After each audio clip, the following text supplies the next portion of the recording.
నమస్తే అండి, welcome to our channel. మనతో ఈరోజు సీనియర్ జర్నలిస్ట్ దుర్గా కుమార్ గారు ఉన్నారు. సార్ నమస్తే. నమస్తే అమ్మ మౌనిక, మన వీక్షకులకు కూడా.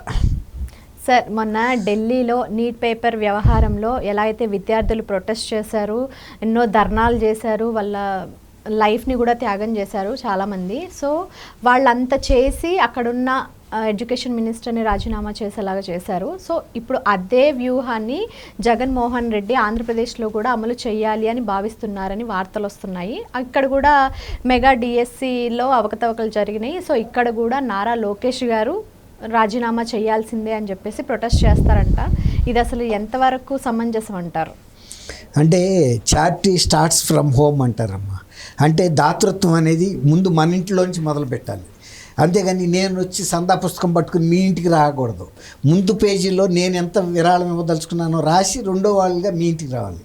అట్లాగే ఇవాళ జగన్మోహన్ రెడ్డి గారు ప్రజాస్వామ్యంలో మంచి ప్రభుత్వాలు ఉండాలి, మంచి పనులు జరగాలి అని కోరుకునే వ్యక్తి అయితే, నిజంగా కోరుకునే వ్యక్తి అయితే, ఆయన మీద 12 ఏళ్ల క్రితం క్విడ్ ప్రోకో మనీ లాండరింగ్ మీద నమోదైన అతి భారీ పెద్ద కేసులు, వాటి విచారణ చేయించడంలో ఎందుకు జాప్యం చేస్తున్నారు, ప్రజల ముందు నన్ను దోషిగా ఎందుకు ఇంతకాలం నించోబెట్టారు, నా నిర్దోషిత్వాన్ని నిరూపించుకోవటానికి ఈ కేసుల్ని వెంటనే విచారణ చేయించండి. దర్యాప్తు పూర్తయిపోయింది. కేవలం కోర్టులో విచారణ మాత్రమే జరగాలి. ట్రైల్ అంటారు దాన్ని, ట్రైల్ చేయమని చెప్పి ఆయన ఢిల్లీలో జంతర్ మంతర్ దగ్గర ధర్నా చేస్తే దానికి వాల్యూ ఉంటుంది. ఎందుకంటే తన మీద ఉన్న కేసులకి తనే వెళ్ళి ధర్నా చేసి నా నిర్దోషిత్వ నిరూపించుకోదలిచానంటే జాతీయ స్థాయిలో కూడా జనం నమ్ముతారు. అంటే ఎస్, ఆయనంతటా ఆయనే ధైర్యంగా వచ్చి చేయమంటున్నాడు కాబట్టి అందరూ కూడా తల ఒక చెయ్యి వేస్తారు. రాజకీయ పార్టీలు కూడా ప్రభుత్వం మీద ఒత్తిడి తీసుకొస్తాయి. ఆయన కోరుతున్నప్పుడు మీరెందుకు విచారణ జాప్యం చేస్తున్నారు, ఇందులో మీకున్న ప్రయోజనాలు ఏంటనే సందర్భం కూడా వస్తుంది కదా. అలా చేస్తే బాగుంటుంది. అలాగే వాళ్ళ సొంత బాబాయిని హత్య చేసిన కేసులో ఇంతవరకు 7 ఏళ్ల తర్వాత కూడా తేలటం లేదు. అందులో ఆయన మీద కూడా అనుమానాలు వ్యక్తం అవుతున్నాయి. ఆ వ్యక్తం చేస్తున్నది కూడా ఆయన వివేకానంద రెడ్డి గారి అమ్మాయి, ఆయనకి చెల్లెలు అవుతుంది. నా మీద కూడా ఈ హత్య కేసు జరిగింది, సిబిఐ కేసు దర్యాప్తు చేశారు, కానీ అది కూడా విచారణ జరగటం లేదు. నా మీద కూడా, నేను ఒక మాజీ ముఖ్యమంత్రిని, లోక్సభ సభ్యుడిగా 2 సార్లు పనిచేశాను, ఒకసారి ఆంధ్రప్రదేశ్ శాసనసభలో ప్రతిపక్ష నాయకుడిని. నా మీద ఇలాంటి హత్య కేసు అనుమానాలు ఉన్నాయి కాబట్టి అది కూడా నా పాత్ర మీద కూడా దర్యాప్తు చేయమని కనుక ఆయన ఢిల్లీ జంతర్ మంతర్ దగ్గర కనుక ముందు ధర్నా చేస్తే, అప్పుడు ఇక్కడ ఆంధ్రప్రదేశ్లో 16,000 మంది దాకా ఉద్యోగాలు పొంది వాళ్ళు హాయిగా ఉద్యోగం చేస్తున్నారు.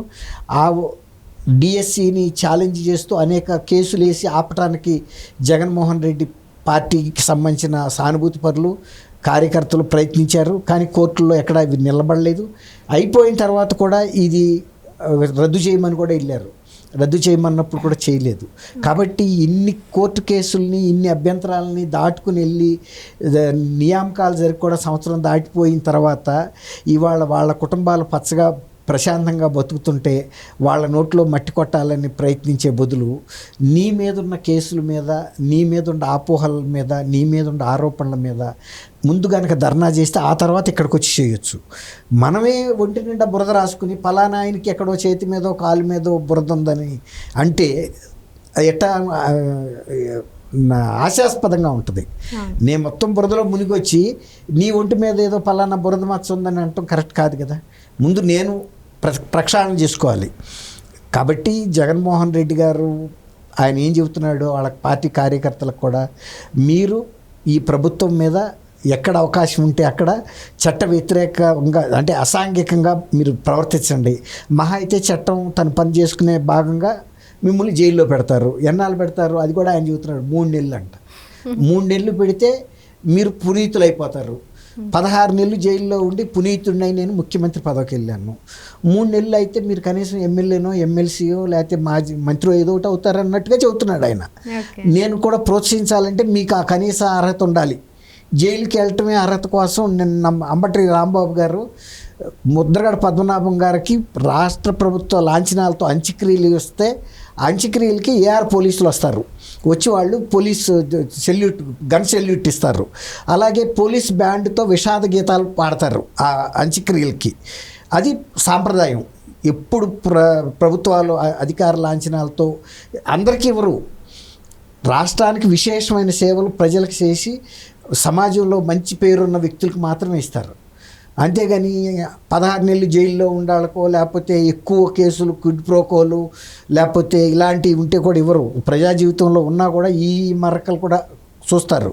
కాబట్టి అటువంటి అంత్యక్రియల కార్యక్రమాన్ని పోలీసులు నిర్వర్తిస్తుంటే అంబటి రాంబాబు గారు లాంటి ఒక సీనియర్ మంత్రి, మాజీ మంత్రి వెళ్ళి ఆపాడంటే వీళ్ళకి జగన్మోహన్ రెడ్డి గారు ఇచ్చిన ఆదేశాలు ఎలా పనిచేస్తున్నాయంటే ఏదో ఒక కారణం అవసరమైతే పోలీసులు కొట్టైనా జైలుకి వెళ్తే మనం రేపు వెళ్ళి టికెట్ అడగచ్చు.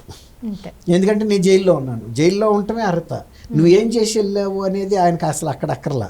ఆ మాటకు వస్తే జగన్మోహన్ రెడ్డి గారు ముఖ్యమంత్రి అయిన ప్రజాసేవ కోసం ఆయన 16 నెలలు ఉండలా.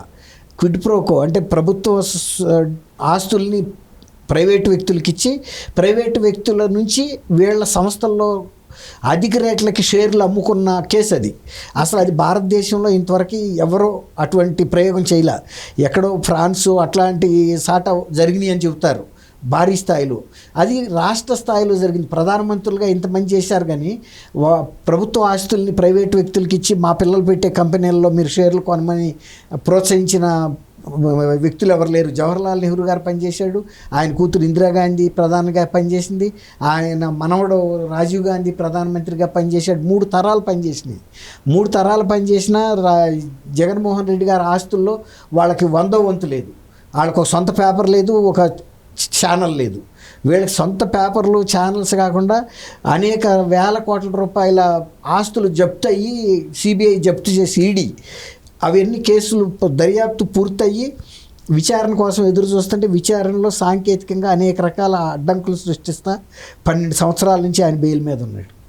మరి అది నా బెయిల్ మీద ఉండటం ఏంటి? నాకు పూర్తి స్వేచ్ఛ రావాలంటే ఆ కేసు అటో ఇటో తేలిపోవాలనేది చెప్పాలి కదా ఆయన. కాబట్టి ఇవాళ ఈ డిఎస్సిలో అవకతవకలు జరిగినాయి అని చెప్పి ఇక్కడ నేనేదో ధర్నాలు చేస్తాను, లోకేష్ గారిని రాజీనామా. ఇప్పుడు అక్కడ ప్రధాన ఎడ్యుకేషన్ మినిస్టరు ధర్మేంద్ర ప్రధాన్, కేంద్ర విద్యాశాఖ మంత్రి నీట్ లీక్ అయిన మాట వాస్తవం. దాని మూలన అనేక లక్షల మంది విద్యార్థులు ఎవరైతే రాశారో వాళ్ళు మనోవేదనకు గురయ్యారో, వాళ్ళ కుటుంబాలైన కొంతమంది ఆత్మహత్యలు కూడా చేసుకున్నారు. అది వాస్తవం. ఇక్కడ డిఎస్సిలో ఏం జరగలేదు. ఈ న్యాయస్థానాల దగ్గరికి వెళ్ళినా కూడా ఏం జరగలేదనే కదా మీరు నియామక పత్రాలు ఇచ్చేసేయమని చెప్పింది. లేకపోతే ఆపమనేవాళ్ళు కదా, మళ్ళీ ఫైనల్ జడ్జిమెంట్ వచ్చేదాకా మీరు నియామక పత్రాలు ఇవ్వద్దని ఆంక్షలు పెడతారు. ఒకసారి జగన్మోహన్ రెడ్డి గారు ఇట్లాగే అమరావతిలో 50 గజాల స్థలాలు ఇస్తానని చెప్పి అమరావతి భూ సమీకరణలో తీసుకున్న భూముల్ని ఎవరో బయట వ్యక్తులను తీసుకొచ్చి ఇస్తానంటే అప్పుడు హైకోర్టు ఒక కండిషన్ పెట్టింది, నిబంధన. సబ్జెక్టు అంటే మా తుది తీర్పుకు లోబడి మాత్రమే మీరు ఈ పట్టాలు ఇవ్వాలి. ఒకవేళ కనుక తుది తీర్పులో కనుక జడ్జిమెంట్ తేడాగా వస్తే ఈ రద్దు అవుతాయి అనేది ఆటోమేటిక్గా అది ముద్రించమంది. ఓకే, ముద్రించి ఇచ్చాడు. అసలు ఇంకో ప్రభుత్వం అయితే ఇవ్వదట. ఆ నిబంధనలకు లోబడి చేసే కన్నా ఇవ్వకపోవటమే మంచిది. అంటే కేవలం రాజకీయ లబ్ధి కోసం ఇచ్చాడు జగన్మోహన్ రెడ్డి గారు. అట్లాగే అప్పుడు కూడా డిఎస్సిలో అప్పుడు ఆపమంటారు కోర్టుల్లో కనుక ఏదైనా తేడా ఉంటే, ఏదైనా ఇక్కడ జరిగిన వాటిలో ప్రాథమిక సాక్ష్యాధారాలు కనుక దొరికి వీళ్ళు కరెక్ట్గా జరగలేదని. కానీ అన్ని కేసులు కొట్టేశారు, ఇక్కడేమి అవకతవకలు జరగలేదని చెప్పబట్టే కదా.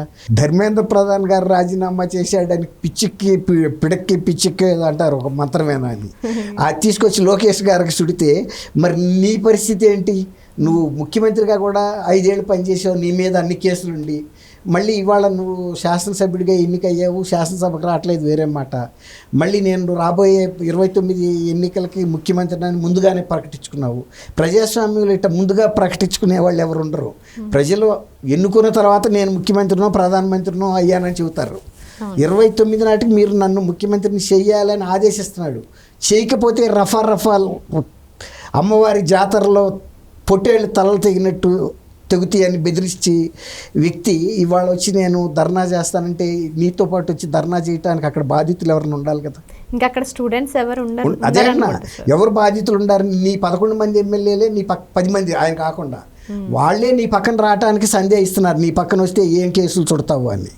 కాబట్టి అక్కడ జరిగిన దానికి కాక్రోచ్ జనతా పార్టీ ఆ కార్యకర్తల్లో ఉండే అంకిత భావం, ఆ వేదన, ఆ ఫైర్ నీలో ఎక్కడొస్తుంది? నువ్వే ఒక పెద్ద నేరగాడివి. కాక్రోచ్ అని చెప్పుకుంటున్నాడు కదా సార్. చెప్పుకోవచ్చు, కాక్రోచ్ అని చెప్పుకోవచ్చు, నక్సలైట్ అని కూడా చెప్పుకుంటాడు తను. కానీ నక్సలైట్లకి ఇన్ని వేల కోట్ల ఆస్తులు ఎక్కడి నుంచి వస్తాయి? చెప్పుకోవటానికే ఉంది. అందరికన్నా పెద్దల నక్సలైట్ మా జగన్ అన్నే అని చెబుతుంది రోజా అని అడిగితే. గన్ కన్నా ముందు మా జగన్ అన్న వస్తాడంది. ఎక్కడొచ్చాడు? అన్ని మానభంగాలు అన్నీ జరిగినా కూడా నాకెందుకు చెబుతారు ఇదని వాసిరెడ్డి పద్మాని ఆ రోజు మహిళా కమిషన్ అధ్యక్షురాలుగా ఉందామె, ఆమెని తిట్టాడంట, నువ్వు ఎందుకు ఇలాంటి నా దృష్టికి తీసుకొస్తావు, ఇందులో నాకు వచ్చే లాభం ఏంటని. ఏమన్నా నాకు లబ్ధి జరిగే ఏముంటే తీసుకురమ్మని. మహిళా కమిషన్ చైర్పర్సన్ దగ్గర ఏముంటాయి ఆయనకి లబ్ధి చేకూర్చే విషయాలు? లిక్కర్ స్కామ్ నువ్వే నిర్వహించుకుంటున్నావు స్వయంగా, శాండ్ స్కామ్ నువ్వే నిర్వహించుకుంటున్నావు, మైనింగ్ స్కామ్ నువ్వే నిర్వహించుకుంటున్నావు, అన్ని స్కామ్లు నువ్వే చేసుకున్న తర్వాత ఆళ్ళరాక ఎక్కడ వెళ్ళి. కాబట్టి జగన్మోహన్ రెడ్డి గారు అటువంటి ప్రకటనలు ఇచ్చే ముందు ప్రజలు ముందు ఆశాస్పదంగా ఉంటాయి. నేను మాట్లాడొచ్చా మాట్లాడకూడదా, నా మీద ఉన్న కేసుల సంగతి ఏంటనే ప్రజల్లో ఆరా వస్తుంది అనేది ఉండాలి కదా. మనం ఎవరికన్నా ఒక ఏళ్ళు అటు చూపించేటప్పుడు మన 4 ఏళ్ళు చూపిస్తాయి అంటారు కదా. అట్లాగే నువ్వే ఒక ఆర్థిక టెర్రరిస్ట్ అని చెప్పారు, తీవ్రవాది అని చెప్పారు. ఒక ఆయన ఆర్థిక తీవ్రవాది.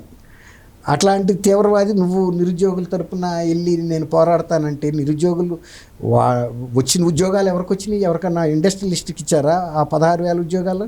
నిరుద్యోగుల్లో మెరిట్ వచ్చిన వాళ్ళే కదా అయ్యారు. మళ్ళీ నెక్స్ట్ టైం మళ్ళీ ప్రతి ఏటా నిర్వహిస్తూనే ఉంటారు మెగా డిఎస్సి. దాంట్లో ఎవరు సెలెక్ట్ అయ్యారో వాళ్ళు వస్తూ ఉంటారు. కాబట్టి జగన్మోహన్ రెడ్డి గారు అనవసరపు పెద్దరికాన్ని మీదేసుకున్నందువల్ల ప్రజలు ఆయన నమ్ముతారని అయితే మనం అనుకోలేం. Okay, thank you sir. Thank you Mounika, మన వీక్షక మిత్రులు కూడా.